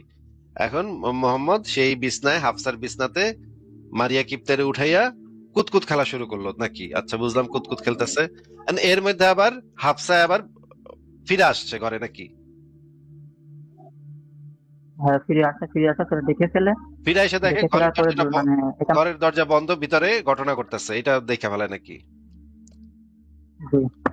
ঘরের দরজা বন্ধ, ভিতরে তো নিশ্চয়ই শুনছে যে সাউন্ড সাউন্ড টাউন্ড হইতাছে, নাহলে হাফসা বুঝলো কেমনে ভিতরে কি করতেছে? নিশ্চয়ই সে বুঝছে ভিতরে কি করতেছে, সেটা তো বাইরে থেকে বুঝাই যায়। আহ হ্যাঁ, দরজার পিছনে কি করতেছে, ঘরের রুমের ভিতরে কি করতেছে, ঠাস ঠুস আওয়াজ হইতাছে, কি মানে চিৎকার চেঁচামেচি হইতাছে, এগুলো তো শুনতেছে হাফসা বাইরে থেকে। এবং সে কি করলো, দরজার সামনে বৈশা কান্না শুরু করলো নাকি? হ্যাঁ, কান্না শুরু করলো। কারণ আচ্ছা, কা- কারণ কি বলেন? না, কারণ হলো এটা তো হচ্ছে আমরা যে এই যুগও দেখতে পাই যে মানে স্বামীর ভাগ তো দিতে চাই না। হ্যাঁ, বুঝলাম না। এটা তো ওখানে না, আমরা তো এই যুগও দেখতে পাই যে হচ্ছে আমার স্বামীর ভাগ কেউ তো দিতে চাই না। হ্যাঁ, এটা তো অবশ্যই, স্বামীর ভাগ তো কেউ, স্ত্রীর ভাগও কেউ কাউরে দিতে চায় না, স্বামীর ভাগও কেউ কাউরে দিতে চায় না। মানে সাধারণভাবে স্ত্রী বা স্বামী কাউরে কেউ ভাগাভাগি করতে চায় না। কিন্তু নবী এখানে কি করলো, হাফসার বিছনায় চামে দিয়া, যেই না হাফসা ঘরের বাইরে গেছে, সেই না ঘর ফাঁকা পাইয়া মারিয়ার উঠা ফেলাইছে বিছনায়। এবং হাফসা এটা দেখে ফেলাইছে, দেখে কান্নাকাটি শুরু করছে যে আপনি এই কাম কেমনে করলেন, এটা তো খারাপ, এটা এই রকমের খারাপ কাজ কেমনে করলেন আপনি। তখন মোহাম্মদ হাফসারে কি বললো ভাই? এটা হচ্ছে আল্লাহ তারা হচ্ছে যেটা হারাল করেছে সেটা কেন। না না, মোহাম্মদ বললো যে আমি এটা নিজের জন্য হারাম করে নিলাম, তুমি আর অন্য কাউকে এই ঘটনা বইলো না, এই ঘটনা গোপন রাখো, এটা তো হাফসারে বলছিল নাকি? হ্যাঁ, এটা বলছিল, হ্যাঁ। তুমি তোমার শপথনীদেরকে এই ঘটনা ঘটনা কিছু বলো না, আমি মারিয়া কিপ্তিয়াকে দাসীকে নিজের জন্য হারাম করে নিলাম, এই কথা তো মোহাম্মদ কইছিল নাকি? মানে এই জিনিসটা লুকাবার চেষ্টা করছিল। হ্যাঁ, হ্যাঁ, লুকানোর জন্য বা তাকে খুশি করার জন্য, যে কারণ তাই হোক। না না, ওই জিনিসটা তো লুকাবার জন্য, যে কাউকে বইলো না এই কথাটা তো বলছিল মানে মোহাম্মদ এরকমের হাতে নাতে ধরা খাইয়া এখন কইতাছে যে অন্য বিবিদের বইলো না, অন্য বিবিরা শুনলে একটাও জুতার বাড়ি মারিতে পারবো না, সবটাই এসে আমার মানে চিল্লাপাল্লা শুরু করবো, ঘরের ভিতরে কাউয়া ক্যাসাল শুরু করবো, তাই না? অন্য বিবিরা যদি জানে তাহলে তো সব বিবিরা মিল্লা চিল্লাচিল্লি শুরু করবো, এই আপনি হাফসার বিছনায় দাসিরে নিয়ে লাগি করছেন, এটা নিয়ে তো ঘরের ভিতরে অশান্তি হইব। এই জন্য মোহাম্মদ কইছে যে তুমি আর কাউরে বইলো না, জিনিসটা গোপন রাখো, নাকি হাফসার এইটা কইলো নাকি? হ্যাঁ, এটা বলছে, এটাই তো বলছে, হ্যাঁ। এবং বললো যে আমি আর করুম না, এই কাম আর করুম না, দাসের সাথে আর করুম না, আমি মাপ চাই, আমি কসম করলাম আর করুম না, এটা তো কইলো নবী নাকি? হ্যাঁ, ও মানে ধরা খাইয়া তারপরে নবী কইলো যে আমি আমার মাফ করে দাও, আমি আর করুম না এই কাম, আর দাসী লাগামো না, আমার মাফ করে দাও, আমি হারাম করে নিলাম এই জিনিসটা। ভাই এটারে তো ধরা খাওয়া কয় নাকি রাব্বানি ভাই? হ্যাঁ, কিন্তু এটা মনে করেন যে এই সময়, ওই সময় তো এটা খারাপ কাজ ছিল, কিন্তু এটা প্রতিবাদ কেন করছেন না? ওই সময় যে মানুষ ছিল তারা। আরে প্রতিবাদ করলে তো আপনার নবী তো জবাই দিয়ে ফেলতো, আপনার নবী কি রাখতো কাউরে? আপনার নবী তো জবাই করে ফেলতো, মানুষ ঘরে ঘরে ধরে ধরে মানুষ জবাই করছে আপনার নবী। সেগুলা যদি আপনি আলোচনা করতে চান, সেগুলো আপনাকে আমি বাইর করে দেখাবো যে আপনার নবী কত কত মানুষ যে জবাই করছে, কত মানুষের রাতের বেলা লোক পাঠায় খুন করাইছে, কেউ নবী সমালোচনা করলে তারে গিয়া খুন করাইছে, এরকম অনেকগুলা মানুষের জবাই করছে আপনার নবী, নিজেও জবাই করছে, অন্য মানুষ দিয়েও জবাই করাইছে, সেগুলা ভিন্ন প্রসঙ্গ। কিন্তু এই যেই ঘটনাটা আপনি পড়লেন একটা তাফসির গ্রন্থ থেকে, আমি এখন আপনাকে আরো অনেকগুলো তাফসির থেকে জিনিসটা দেখাইতে পারতাম, কিন্তু অনেক সময় লাগবে দেখাইতে গেলে। আপনি অন্য তাফসির গুলা নিজেই পড়ে দেখতে পারেন, সূরা তাহরিমের যে তাফসির গুলা সেগুলো আপনি নিজেই, ইবনে কাসির, জালালাইন, কুরতুবী, এই তাফসির গুলা নিজেই পড়ে দেখতে পারেন, সেখানে কি লেখা আছে। তো আমি তো যেটা দাবি করছিলাম সেটা তো দেখাইছি নাকি রাব্বানি সাহেব? হ্যাঁ, দেখাইছেন। আমি কি আহ ইসলামিক গ্রন্থ থেকে দেখাইছি নাকি নিজে বানায় বানায় দেখাইছি? এছাড়া তো ইসলামী আপনার যে গ্রন্থগুলো আছে সেগুলো থেকে দেখাইছেন। আর মানে আচ্ছা, এগুলো তাহলে মানে আমরা কি নবীর নবীর সম্পর্কে আমরা যেগুলো বলি সেগুলো কি সত্য কথা নাকি মিছা কথা? না, মানে কথাগুলো তো সত্য, কিন্তু মনে করেন যে এটা তো আমার আলেম সমাজে এগুলো তো অস্বীকার করেন না, এগুলো তো স্বীকারই করে। তো স্বীকার করলে তো মানে পরিষ্কার বোঝা যাচ্ছে, ঘরে এতগুলা বিবি থাকার পরও সে দাসীর সাথে বউ বাপের বাড়ি গেলে সে দাসীর সাথে শুরু করে দেয়। আচ্ছা ভাই, আপনি একটু আমাদেরকে বলেন তো যে আপনার জীবনে যদি এই ঘটনা ঘটে, আপনি কোনোদিন আপনার বউরে বাপের বাড়ি পাঠাইছেন, আপনি বাপের বাড়ি যাওয়ার সাথে সাথে আপনি আপনার কামের শরীরে বিছনায় তুলে ফেলাইছেন, আর আপনার বউ আবার ঘরে এসে দেখলো যে দরজা বন্ধ, ভিতরে ঘটনা ঘটতেছে, এইটা দেখার পরে আপনার বউ কি করবো আপনার কোন তো ভাই? আর অবশ্যই এরকম প্রতিবাদ করবে বা হচ্ছে এটা তো মেনে নিবেন না। বুঝি নাই কথা, আবার একটু জোরে বলেন, পরিষ্কার করে বলেন। কারণ এইগুলো আসলে সে মেনে নিবে না। অবশ্যই এটা তো কোনো মানে পুরুষ বা নারী কেউই মানবে না। আপনিও যদি এই ঘটনা শুনেন কখনো আপনার বউ এই কাম করছে, আপনিও তো মানবেন না, ভাই, তাই না? এই বর্তমান সমাজে কেউ তো এটা মানে না। এটা তো আমরা নিউজে বা দেখতে তো পাই। আচ্ছা, তার মানে বর্তমান সমাজে মানে আমরা ইসলামের নিয়ম কানুন, এই যে ইসলামের নিয়ম কানুন গুলা অনেক পুরনো আমলের, এগুলা বর্তমান সময় তো আর এগুলা মানা সম্ভব না, মানা যায়ও না। হ্যাঁ, কারণ এগুলা তো সেই 1400 বছর আগে আদিম আরব সমাজ, বর্বর আরব সমাজে এই সমস্ত মানে বিশ্রী কাজকর্ম হইতো, এগুলো তো এখনকার আমরা সময় আর মানে কল্পনা করা যায় না। আহ তাইলে আপনার নবীর যদি এরকমের একটা ক্যারেক্টার থাকে, তাহলে আপনার নবী কি ভাই মানে আপনার চরিত্র বেশি ভালো নাকি আপনার নবীর চরিত্র বেশি ভালো? তাহলে তো আমি দেখতেছি আপনার চরিত্র তো আপনার নবীর থেকে ভালো, কারণ আপনি তো এই কাম করবেন না। আমি নিশ্চিত আপনার বউরে বাপের বাড়ি পাঠাইয়া কামের শরীরে বিছনায় তোলা, এটা তো ভাই আপনার, আমার মনে হয় আপনি করতে পারবেন না। আপনার সংকোচ হবে, আপনার লজ্জা হবে, না আপনি এই কাম করবেন না। কিন্তু নবী তো এটা না করছে ভাই। আমি আমি ফিরে এগুলো তো ওই সময় ছিল না, ওই সময় তো নাজায়েজ ছিল। ওখানে তো দাসী বলতে তো ছিল হচ্ছে যারা যুদ্ধ করতে গিয়ে যারা মারা মারা যাইতো তাদের না। না, এই যে এই দাসী মারিয়া কিপ্তিয়াকে গিফট হিসেবে পাইছিল মোহাম্মদ, মিশরের যে সম্রাট ছিল সেই সম্রাট মোহাম্মদকে গিফট হিসেবে মেয়ে দিছিল সেই সময়। মানে আপনাদের ইসলামে এই জিনিসটা চালু আছে যে মেয়ে মানুষ আপনারা গিফট দিতে পারেন একজন আরেকজনরে। মনে করেন আপনি একটা দাসী কিনছেন বাজার থেকে, সেটা আপনি আপনার দোস্তরে দিলেন একটু মানে মজা মাস্তি করণের লিগা, এটা আপনার ইসলামে বিধান আছে এটা। আপনাদের যে মানে ইসলামের যে ফিকা ফিকা শাস্ত্রে এটা লেখা আছে পরিষ্কার যে আপনি যদি বাজার থেকে একটা দাসী কিনে আনেন এই এই এই সমস্ত করণের লিগা, তাহলে আপনি আপনার দোস্তরে আবার এটারে দাসীটা কয়েকদিনের জন্য দিতে পারেন, যে দোস্ত কয়েকদিন মজা লও, ও নাও আমার দাসীটারে দিলাম কয়েকদিন মজা লও, মজা নিয়ে আবার ফেরত দিও। এটা আপনি করতে পারেন ভাই, দেখবেন এই হাদিস। না এটা এগুলো তো আমি মোটামুটি মনে করেন যে হুজুরদের মাধ্যমে এগুলো অনেকটাই শুনেছি, এগুলো হাদিসে আছে, এগুলো আমি জানি, মুখস্থ না কিন্তু আছে, এটা আমি জানি।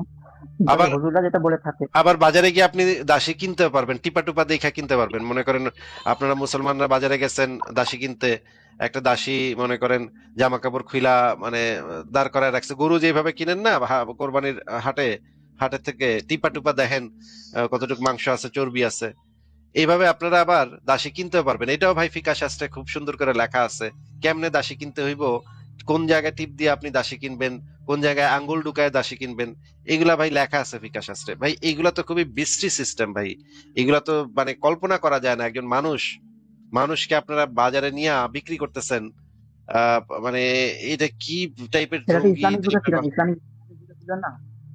কি কি বললেন? মানে দাসী বিক্রি এটা তো ইসলামিক যুগে ছিল না, ইসলামিক যুগের আগে ছিল না।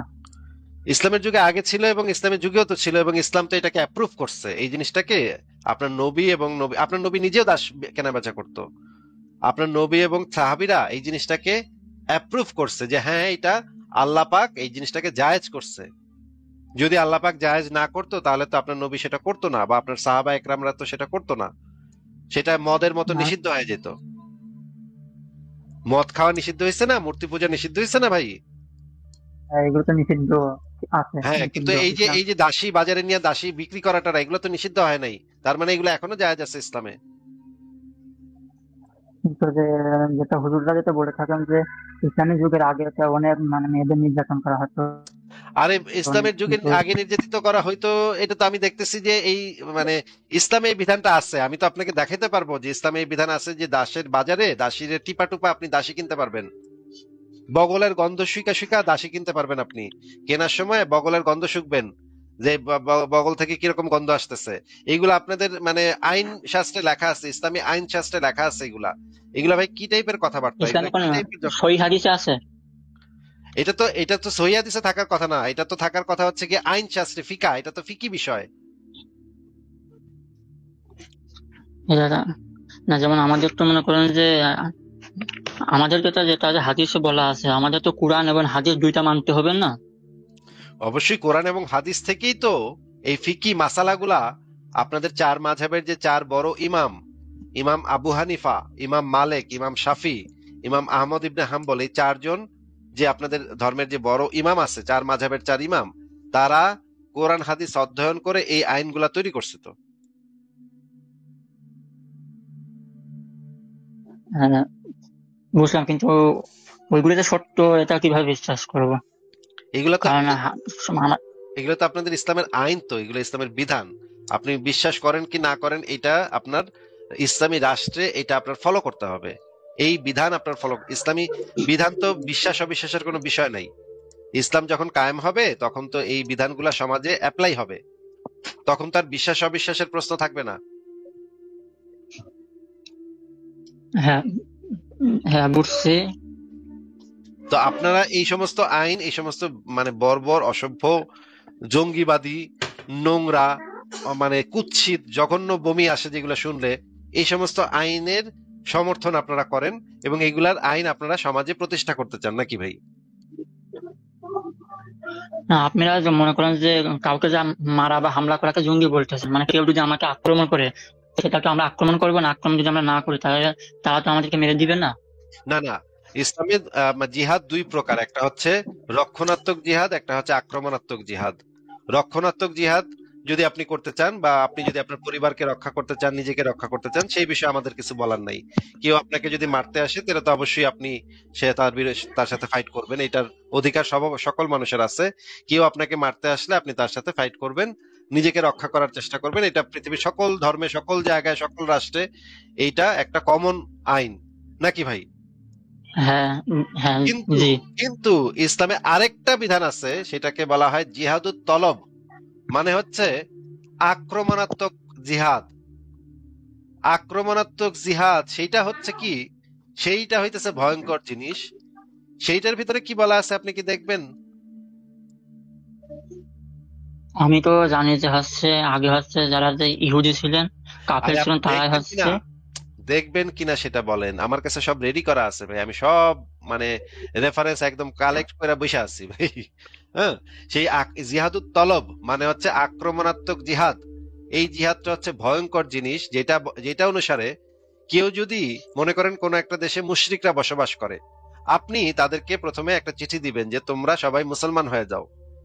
তারা যদি আপনার কথা মতো মুসলমান না হয়, তখন আপনি তাদের বিরুদ্ধে আগ বাড়ায় গিয়া তাদেরকে আক্রমণ করতে পারেন। ইসলাম এটাকে জায়েজ করে। এটাকে ইসলামের ভাষায় বলা হয় জিহাদুত তলব বা আক্রমণাত্মক জিহাদ। মানে আগ বাড়ায় গিয়ে তাদেরকে আক্রমণ করা, কারণ তারা ইসলাম কবুল করে নাই, এই জন্য তাদেরকে গিয়ে মারপিট করা, তাদের কল্লা কাটা, যদি ইসলাম কবুল করতে না চায় তাহলে তাদেরকে জবাই করে ফেলা। এইটা ইসলামে জায়েজ আছে ভাই। আপনি কি রেফারেন্স গুলা দেখতে চান? হ্যাঁ, জি, দেখান। আচ্ছা ঠিক আছে, তাহলে আমরা তো এই জিনিসগুলা নিয়ে আলোচনা করি এবং এই জিনিসগুলা যে কত ভয়ঙ্কর, কত খারাপ, সেটা নিয়েই তো আমরা আলোচনা করতেছি। আচ্ছা ভাই, এই হাদিসটা একটু আচ্ছা এখানে একটু ছোট দেখা যাচ্ছে, আমি আপনাকে আরেকটা হাদিস দিচ্ছি। আহ আচ্ছা, এটাও তো এক লাইনে আছে। আচ্ছা এটাই পড়েন ভাই, এটাই পড়েন, আমি এটাই একটু জোরে জোরে পড়েন, একটু দেখেন তো পড়তে পারেন কিনা।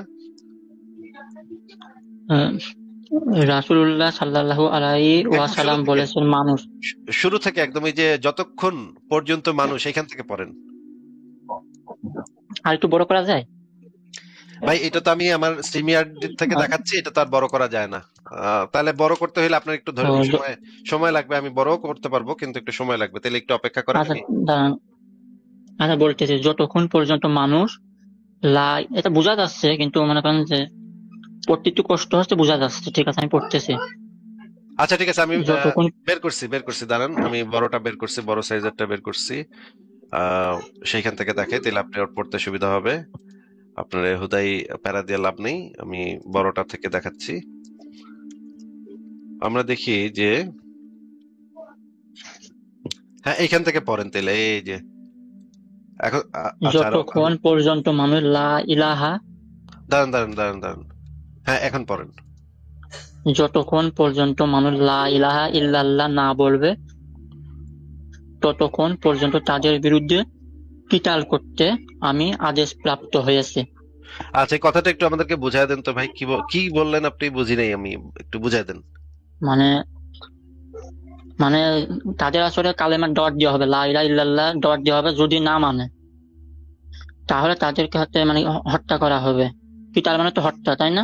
হ্যাঁ, কিতাল মানে কতল, কাতিলুন, এইগুলা এক টাইপের শব্দ, এক রুট থেকে আসা শব্দ, মানে হচ্ছে জবাই করা, গলা কেটে ফেলা, এটার অর্থ এরকমই হয়, কতল করা আর কি।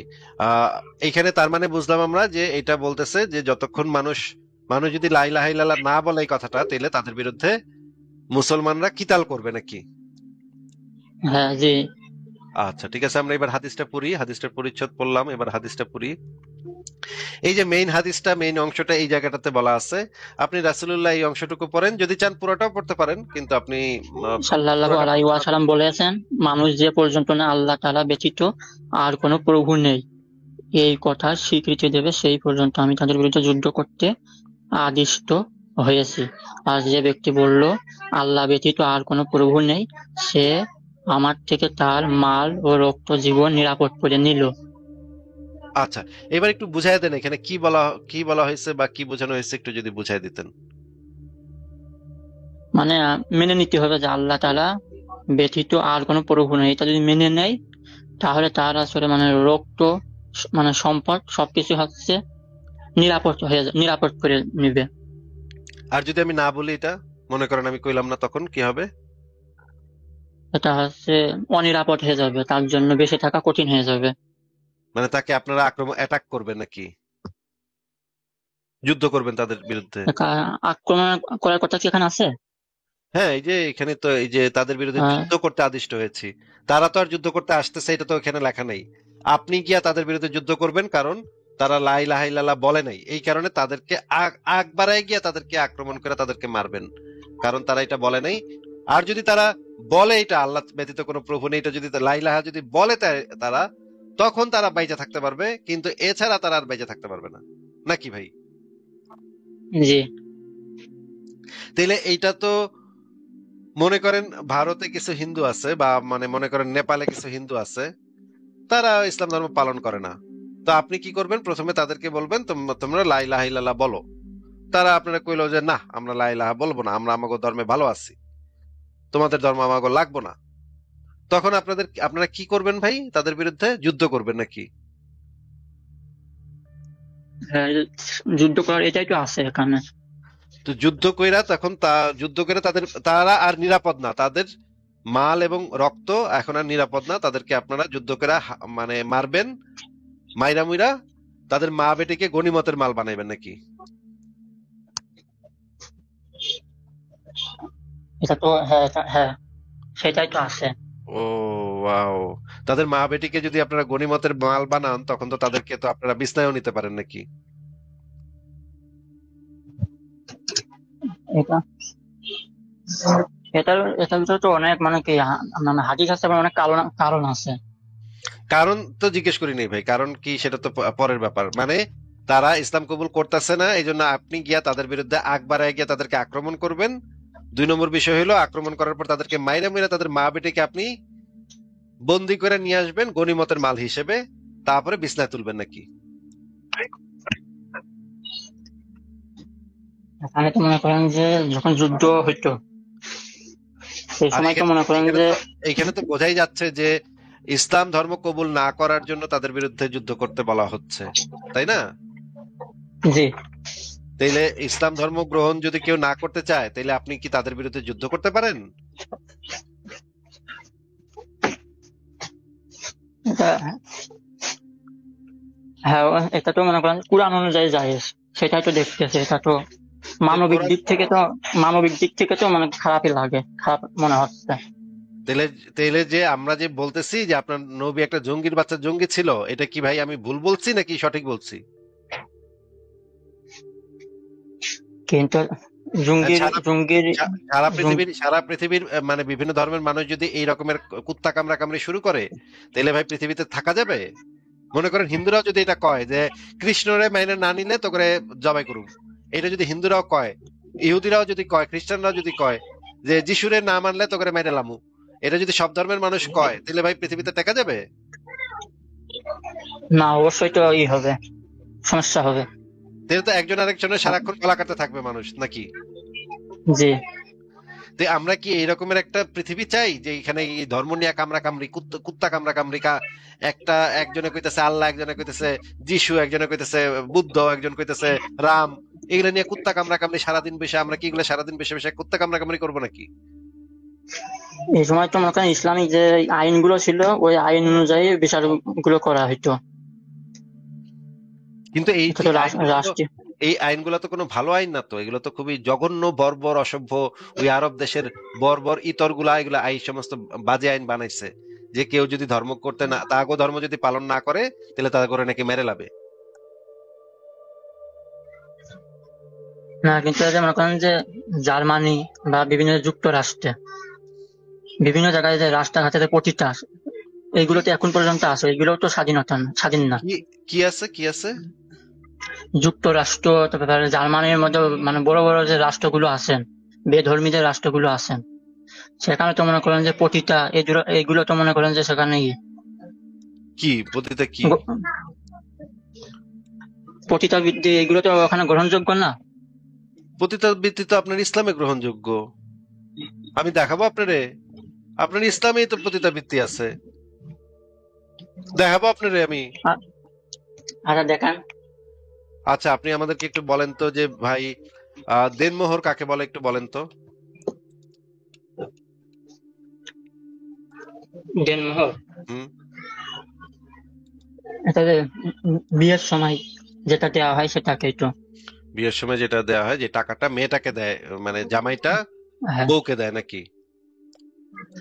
কিন্তু এটা তো নির্দিষ্ট করে না, এটা মনে করেন খুশি মতো। না না, সেটা আপনাকে জিজ্ঞেস করিনি, খুশি মতো না অখুশি মতো সেটা জিজ্ঞেস করিনি। জিজ্ঞেস করছি যে পুরুষটা তার স্ত্রীকে যেই টাকাটা দেয় বিয়ের সময় সেটাকে দেনমোহর বলে নাকি ভাই? হ্যাঁ জি।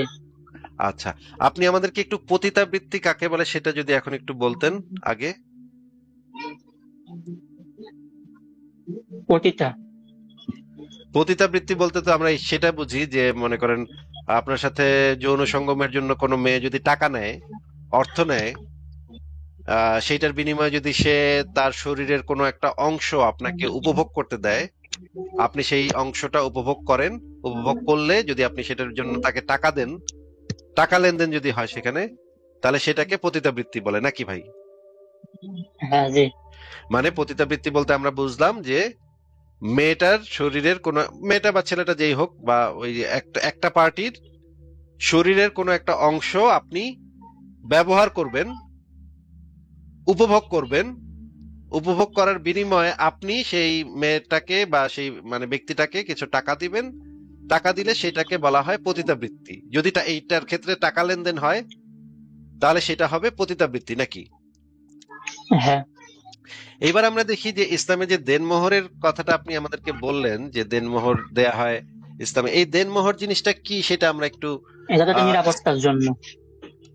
কি জন্য সেটা আমরা একটু এসব থেকে দেখবো। প্রথমে আমরা দেনমোহর শব্দটার যে অর্থ এবং এই দেনমোহর শব্দটার যে রুট, এটার মূল অর্থ কি, আরবি ভাষাতে এটাকে দ্বারা কি বোঝানো হয় সেই জিনিসটা আমরা একটু প্রথমে আমরা একটা গ্রন্থ থেকে দেখি। এই গ্রন্থটার নাম হচ্ছে আহকামুল হাদিস, লেখক মাওলানা মোহাম্মদ কামরুল হাসান, এবং পৃষ্ঠা নম্বর 481-482, রিয়াদ থেকে প্রকাশিত। এই বইটা রিয়াদ থেকে প্রকাশিত।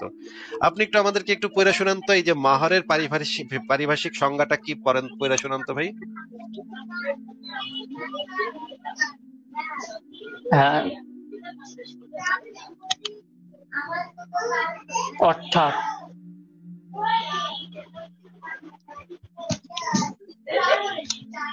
পড়েন ভাই, পড়েন, আনমিউট করে পড়েন, আমরা শুনতেছি, পড়েন। অর্থাৎ স্ত্রীর জনাঙ্গ উপভোগ করার বিনিময়ে স্বামী কর্তৃক স্ত্রীকে যে সম্পদ দান করা হয় তাই মোহর। আচ্ছা, তাহলে মোহরের সংজ্ঞা আমরা কি শিখলাম ভাই ইসলাম থেকে?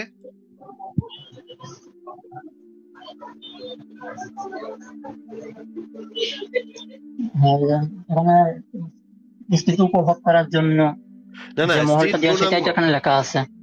স্ত্রীর যৌনাঙ্গটা উপভোগ হ্যাঁ। করার বিনিময়ে স্বামী কর্তৃক স্ত্রীকে যে সম্পদটা দান করা হয় সেটাকে মোহর বলে। আচ্ছা, অর্থাৎ যে সম্পদের বিনিময়ে মহিলার যৌনাঙ্গটা হালাল হয় সেই সেই সম্পদটাকে মোহর বলা হয়। আচ্ছা, এটা তো আমরা এক জায়গায় দেখলাম।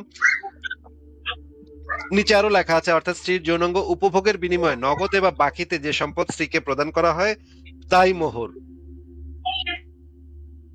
দেখছেন তো ভাই এটা? হ্যাঁ দেখছি। আচ্ছা, এবার আমরা আরো দেখি, এখানে দেখেন লেখা, অর্থাৎ বিবাহ বন্ধনের সময় স্বামী কর্তৃক স্ত্রীকে যা প্রদান করা হয় তাই মোহর। মোট কথা হলো বৈবাহিক সম্পর্কের সময় স্বামী স্ত্রীর বিশেষ অঙ্গ থেকে স্বাদ উপভোগ করার বিনিময়ে স্ত্রীকে যে অর্থ প্রদান করা হয় তাকে মোহর বলা হয় নাকি ভাই? দেখছেন, পড়ছেন তো? জি। আচ্ছা, এবার আমরা আরো দেখি, এই জিনিসটা আমরা হাদিস থেকেও দেখবো, হাদিসেও আছে এই জিনিসটা। আরেকটা দেখি শরহে আবু দাউদ শরীফ গ্রন্থ থেকে, মানে আবু দাউদ শরীফের ব্যাখ্যা গ্রন্থতে লেখা আছে, শরীয়তের পরিভাষায় মোহর বলা হয় স্বামী স্ত্রীর যৌনাঙ্গ উপভোগ করার বিনিময়ে তাকে প্রদত্ত নগদ বা বাকি অর্থ সম্পদকে মোহর বলে। দেখা যাচ্ছে ভাই? হ্যাঁ, দেখা যাচ্ছে। আচ্ছা, এবার আমরা আরো দেখি যে আহকামুল কোরআন গ্রন্থে আরো কত কিছু লেখা আছে। দেখেন এখানে লেখা আছে, আমি এই মহিলাকে তোমার মালিকানায় দিয়ে দিলাম। এ কথা প্রমাণ করে যে স্বামী স্ত্রীর যৌন অঙ্গের মালিক পর্যায়ের, মানে হচ্ছে স্বামী হইতেছে স্ত্রীর যৌন অঙ্গের মালিক নাকি?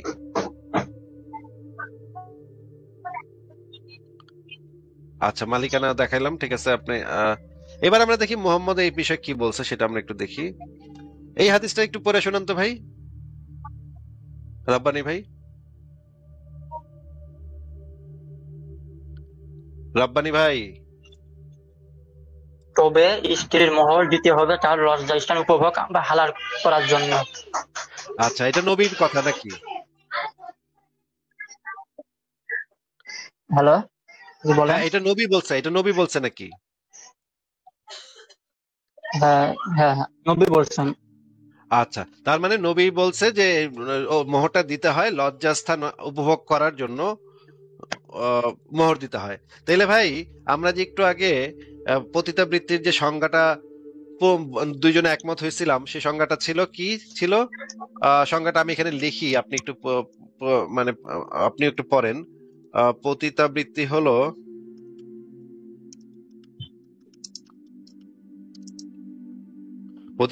হলো অর্থের বিনিময়ে কেউ যদি অন্য কোনো ব্যক্তির যৌনাঙ্গ উপভোগ করে তা। আচ্ছা, এটা আমি লিখলাম এখানে, এখন আপনাকে আমি দেখাচ্ছি। দেখেন তো, এই পতিতাবৃত্তি হলো অর্থের বিনিময়ে কেউ যদি কোনো ব্যক্তির যৌনাঙ্গ উপভোগ করে তা। এই কথাটা নিচে দেখা যাচ্ছে, আমি স্ক্রিনে দিয়েছি, দেখা যাচ্ছে ভাই? হ্যাঁ, জি দেখা যাচ্ছে। আর উপরে যেটা আছে হাদিসে যে মোহরের যে ব্যাপারটা বলা আছে, এই দুইটার ভিতরে কি কোনো পার্থক্য আছে ভাই?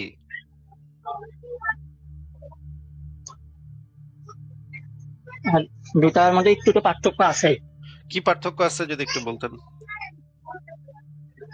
পতিতাবৃত্তি তো মনে করেন কিছু সময়ের জন্য, মনে করেন যে 1 ঘন্টা 2 ঘন্টা এরকম সময়, কিন্তু মনে করেন বিবাহিত তো সেটা সারা জীবনের জন্য, সেটা তো মনে করেন ভাত কাপড় ও সবকিছু দিবে। ও আচ্ছা, ফ্যান্টাস্টিক ফ্যান্টাস্টিক, আপনি খুবই ভালো বলছেন। যে তার মানে আমরা বুঝলাম দুইটা একই জিনিস। সম্মতিতে। দুইটা দুইটা একই জিনিস, দুইটা একই জিনিস। একটা হইলো পার্মানেন্ট আর একটা হইলো সাময়িক নাকি?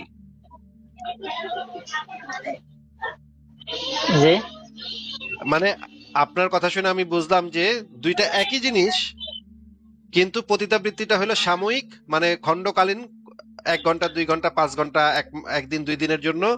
আর ইসলামের যেটা আছে পতিতাবৃত্তি, সেটা হইতেছে একদম তালাক না দেওয়া পর্যন্ত চলতে থাকবে নাকি? না, কিন্তু মনে করেন যে পতিতাবৃত্তিতে মনে করেন অসুখ বিসুখ সবকিছু মনে করেন যে, কিন্তু ওইভাবে তো নিরাপত্তা দিবে না। ওইভাবে নিরাপত্তা দিবে না। ওটা ওটা ওটা সে মরে গেলেও তো কিছু না, কিন্তু যখন সেই জন্যই তো স্বামী স্ত্রী যখন সেই জন্যই তো সেটা তো বলেই দিলাম ভাই, সেটা তো বলেই দিলাম যে স্বামী স্ত্রীটা হইতেছে পার্মানেন্ট, আর পতিতাবৃত্তিটা হইলো একজন গিয়া সাময়িক।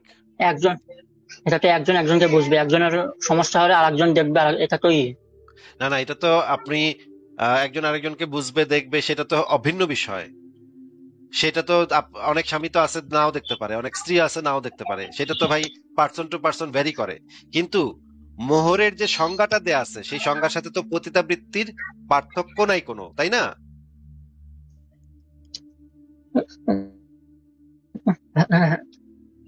এটা তো দুইটার মধ্যে তোমার কথা তো সামাজিক ভাবে সকলের সম্মতিতে না, কিন্তু এটা কি সম্মতি হয়? এটা তো কেউ সম্মতি করে না। এটা তোমার সবার যদি চোখে খারাপ। কিন্তু হ্যাঁ, সেটা ঠিক আছে, সেটা আপনার কথা পতিতাবৃত্তিতে ঠিক সবার আছে, চোখে তো খারাপ। সেটা ঠিক আছে, সমাজের চোখে পতিতাবৃত্তিটা ভালো না, কিন্তু মোহর নিয়া ওই ওই লজ্জাস্থানটা উপভোগ করা এটা ভালো, এটা সমাজের চোখে। কিন্তু সংজ্ঞা অনুসারে তো দুইটা একই জিনিস, এক খালি পার্থক্য হইতেছে, একটা হইতেছে অল্প সময়ের জন্য আর একটা হইতেছে বেশি সময়ের জন্য নাকি?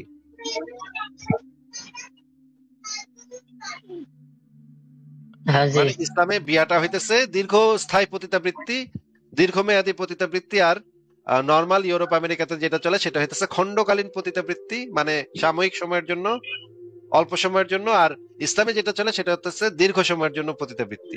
জিনিস তো একই, একদম সেম, সংজ্ঞা তো সেম, যে লজ্জাস্থান উপভোগ করার জন্য আর্থিক লেনদেন, টাকা পয়সা দেয়া বা কোনো অর্থ সম্পদ দেয়া, টাকা টোকা দিয়া ওই কাম করা, এইটা তো একই জিনিস, সংজ্ঞা তো একই, দুইটার সংজ্ঞা তো একই বলা আছে ভাই।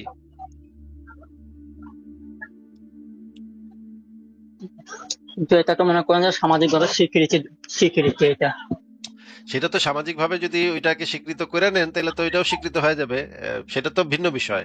সামাজিক ভাবে কোনটা স্বীকৃত কোনটা অস্বীকৃত সেটা তো জি অন্য আরেকটা জিনিস নিয়ে আলোচনা করতে হবে তখন।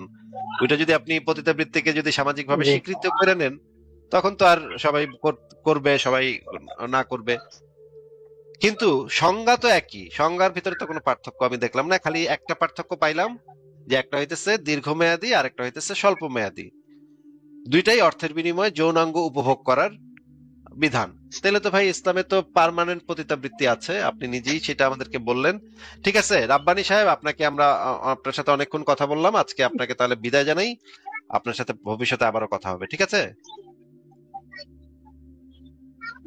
আচ্ছা ঠিক আছে, কিন্তু আরেকটা কথা ছিল। আর না আজকে ভাই, আপনাকে অনেকক্ষণ সময় দিছি আমি, আজকে আর না। 1 মিনিট। না ভাই আজকে আর এক না, মিনিট না ভাই আজকে আর না, আজকে আপনাকে বিদায় জানাই, ভালো থাকেন। পরের জনের কাছে আমরা চলে যাই, কারণ আপনাকে অনেক সময় আসলে অনেকে বৈশা থেকে অনেক মানে চিৎকার চেঁচামেচি করতেছে।